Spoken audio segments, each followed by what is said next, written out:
Well, the whole Grand Canyon thing is bananas. Like, there's areas of the Grand Canyon you cannot explore. You cannot go.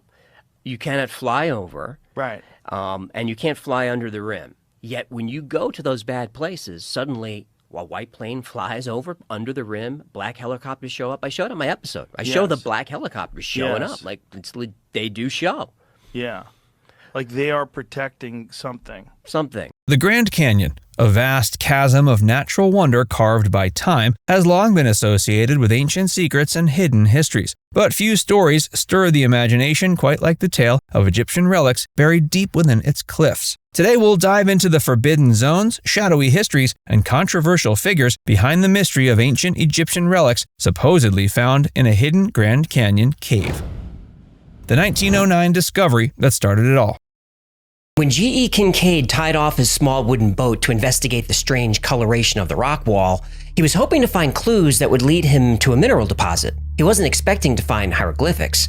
When Kincaid noticed chisel marks in the walls, he drew his pistol, turned on another light, and slowly walked deeper into the gloom. On April 5, 1909, the Arizona Gazette ran an article that ignited over a century of speculation and controversy. The headline promised astounding discoveries, explorations in the Grand Canyon, mysteries of immense rich cavern being brought to light. The piece described how an explorer named G.E. Kincaid, allegedly on a Smithsonian-funded expedition, stumbled upon a hidden cave deep in the canyon. Inside, he found what appeared to be an ancient underground city, complete with statues, hieroglyphs, copper tools, and even mummified remains. He was later joined by a mysterious figure named Professor S.A. Jordan, and together they supposedly uncovered artifacts that suggested a cultural link between Egypt and the American Southwest. The article described an elaborate network of man-made tunnels and chambers carved into the cliffside, some as high as 2,000 feet above the Colorado River. Kincaid claimed to have found statues resembling Buddha, a 700-foot-long dining hall, golden urns, inscribed tablets, and chambers said to have housed up to 50,000 people. It read like a fantastical adventure tale, full of detail and mystery, ripe for myth-making. Yet something felt off. The article's author was anonymous. No other publication ever followed up on the discovery. And despite the grandeur of the claim, the Smithsonian quickly denied any knowledge of Kincaid or Professor Jordan. More than 100 years later, there's still no official record of either man ever working with the institution. This silence, some argue, is exactly what a cover-up would look like. But the Gazette was also known for its sensationalist, tabloid-style journalism. Many historians regard the article as yellow journalism, designed more to sell papers than inform. Still, despite efforts to debunk it, the legend has persisted.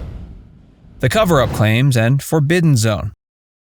Why are all the landforms in the Grand Canyon itself, which, by the way, is 90% off limits, even to the Native Americans, 90% of the Grand Canyon you're not allowed to go to, and there's a reason for that, and we'll get to that. Okay. But they have names that are absolutely unique to Egypt, and there's no indication that any contemporary cavalryman or anybody that was an explorer brought that concept, because the Native Americans themselves, especially the Pueblo people, they have a long history of the star people, aliens, and they also have a long history of the foreigners who came.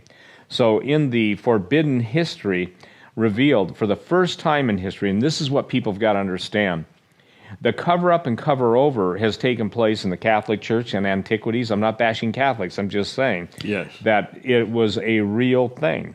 Over the decades, whispers of a cover-up have only intensified. The National Park Service and Smithsonian Institution have both gone on record to discredit the story, yet their repeated denials have only fueled suspicions. Critics point to the vague language and inconsistencies in public statements as proof that something is being hidden. Quote, "We haven't heard of that urban legend," a Smithsonian representative said in a response to an inquiry. "Unfortunately, we do not have anyone that can speak on this." Not exactly a definitive rejection. One of the most intriguing claims centers around a so-called forbidden zone within the Grand Canyon. According to official national park documents, several areas are indeed off-limits to the public. These include sections around the Hopi salt mines and the area from River Mile 62 to 62.5, suspiciously close to the very region where Kincaid claimed to have made his discovery. Entry into any of the park's caves is prohibited without a permit, and such permits are never granted for that zone. Some researchers argue that the landmark names themselves provide clues. Geological features in the area include Isis Temple, Osiris Temple, Tower of Ra, and the Cheops Pyramid, all names lifted from Egyptian and Hindu mythology. Curiously, the man believed to have named these formations, John Wesley Powell, was not only a famed explorer, but also a former director of the Smithsonian's Bureau of Ethnology. Coincidence or subtle nod to hidden truths? Further raising eyebrows is the 1987 legislation restricting aircraft over the Grand Canyon, something shared by only 2 other national parks, both known for ancient mysteries and vast, unexplored cave systems. Officially, the law protects public safety and natural quiet. Unofficially, some say it helps maintain secrecy over what lies beneath. The Smithsonian's Shadowy Connections. I don't trust the Smithsonian. They're exempt from all kinds of stuff. Yeah.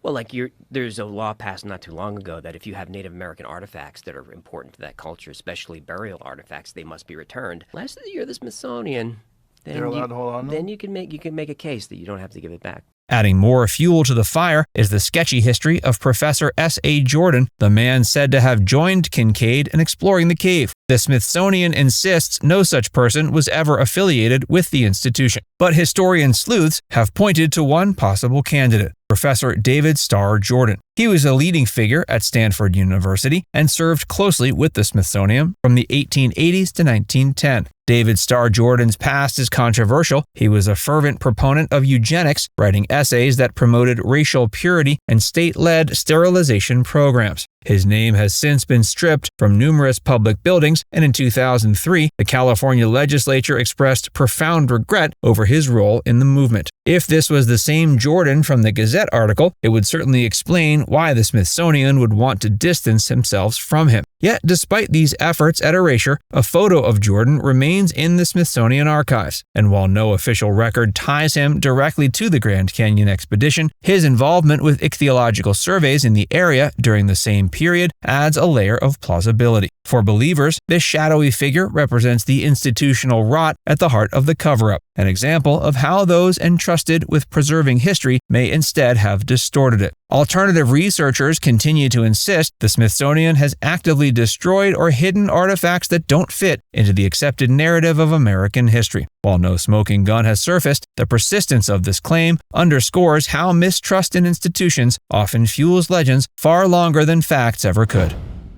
Strange structures and the mystery of the Anasazi. It's like you're piecing things together based on artifacts and historical record, things that people wrote down, and journals and logs. And it's, there's people that have traveled. So, again, I've studied this so long ago, but I remember reading primary source from somebody that traveled with Cristobal Colon, a.k.a. Christopher Columbus. And he was saying very specific things about his accounts when he reached these different places. You know, and he was saying things like, we got to the land and we found Africans. And I remember him specifically saying, so no matter where we go, we find Africans. So if you're looking at these structures and you're like, okay, clearly it's a building, but, for what? Do people live in them? They're so small. We call these granaries. And it's kind of a catch-all term that's basically, think of it as a storage unit. But these little storage units didn't only store grain like corn. There's been evidence of them storing like piñon nuts and ollas full of water and pottery and basically just think about it as like anything needed for survival. Outside of the Egyptian claims, the Grand Canyon is already a treasure trove of historical anomalies. In particular, the Anasazi people, whose name translates to ancient enemies, left behind structures that have puzzled archaeologists for decades. These include intricate stone dwellings, solar-aligned towers, and subterranean ceremonial chambers known as kivas. Their sudden disappearance before European contact has sparked endless speculation. Sites like Mesa Verde, Chaco Canyon, and canyons of the ancients hint at an advanced society with astronomical knowledge and mysterious rituals. Some native oral traditions even speak of a culturally distinct cannibalistic people who were eventually driven out or absorbed into other tribes. While mainstream scholars attribute the Anasazi's departure to climate change or intertribal conflict, others see the fingerprints of a deeper mystery. One of the most intriguing sites is Mummy Cave in Canyon de Chelly, not far from the Grand Canyon. The structure's scale is staggering, and some reports describe chambers large enough to house tens of thousands of people. In an adjacent cave, human remains, including infants, were found buried in a large basket. The bizarre nature of these discoveries adds weight to theories that the Southwest was once home to civilizations more complex and more enigmatic than we're led to believe. Then there's Stanton's Cave, located close to the Forbidden Zone. Once thought to be man-made, the cave is now sealed off and declared a bat habitat by the National Park Service. But its vaulted ceilings and precise masonry suggest human craftsmanship. In 1969 to 1970, artifacts were removed from the site in an official dig, but few details about what was found have been made public. Now it's time to hear from you. Do you think the ancient Egyptian relic story is an elaborate hoax, or is there enough buried evidence to warrant another look? Let us know your thoughts in the comments section below.